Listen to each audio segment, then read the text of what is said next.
Guys, I'm always getting questions regarding this. Is it okay for me to do this or whatever? You can do, there's two guidelines I want you to understand here. You can do anything you want to with, but you should only do it knowing two things. First, you should be able to name what you're doing. Listen to me carefully. You have to be able to name what you're doing. Put a name on it. So for instance, what's the name of this? Okay. What's the name of that? RBI. You see what I'm saying? Like, what's the name of that? RBI. Like, you have to be able to name something. Name it. Okay. Because if you can't put a name on it, you're guessing. You're going by your feelings. You're going by your thoughts. I think this is going to go down from here. That's not naming something. We're probably close to a bottom here. That's not naming something. So if you can name it, you've got the first criteria. Second criteria, it's got to be small risk. Acceptable risk. What do I mean by small or acceptable risk? If you lose on it, it's no big deal. It doesn't sting you so much. It doesn't make you want to pick up the phone and call your counselor. Do you understand? It has to be an acceptable loss. So if you can do those two things, give it a shot. And do you know why you should give it a shot? Because no matter what the result of that trade, you'll build your experience. Do you understand? And this is more important than the result of a trade, especially when you're on the simulator. The experience possesses far more value than whether or not this trade becomes a profitable trade or not. Because at the end of the day, he who has gained the appropriate experience in the appropriate quantity will be the biggest victor. It's all about experience. And to become experienced, you need everything. You need the winning trades. You need the losing trades. You need the really bad slumps that you get into. You need those really long winning streaks. You need it all. You know, you've got to be brought to the breaking point multiple times. All of that's necessary.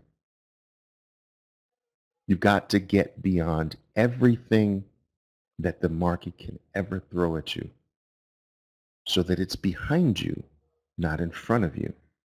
That's what experience is. Experience is someone who has put, an experienced person is someone who has put everything that can possibly be gone through behind them so that there's no question marks about anything. Now, in trading, not only must you put every experience behind you, you have to put them behind you multiple times so that you have to become so intimate with what is possible that nothing causes fear in you anymore because you've been through it so many times. Fear is always the thinking about what you haven't experienced yet.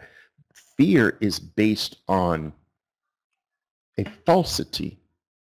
Fear comes into being when you begin to picture what may happen.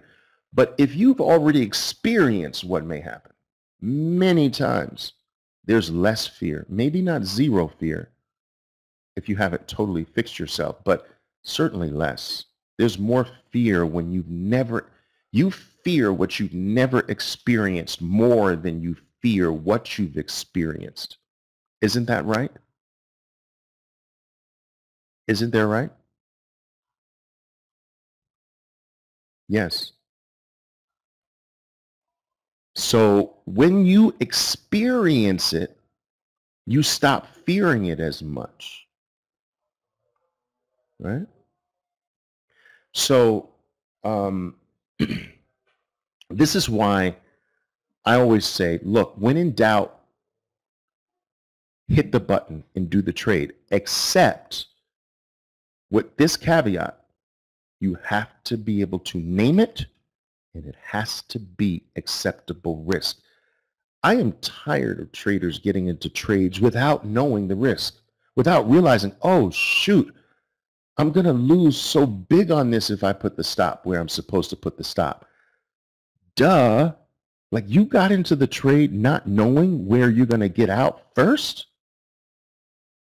Like, what are you doing here? Like, that's trading 101. That's the first day. Know your loss before you get into the trade.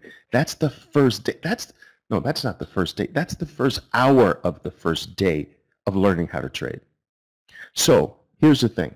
If you're able to name the play and you have already determined what you're going to lose, and that's acceptable, then the only thing that can happen from that point onward is an improvement on what you've already accepted, yes? As an example, if you've accepted a $70 loss on the trade, the only thing now that can happen is that you improve on a $70 loss because you've accepted the $70. Does that make sense? Are you picking up what I'm laying down?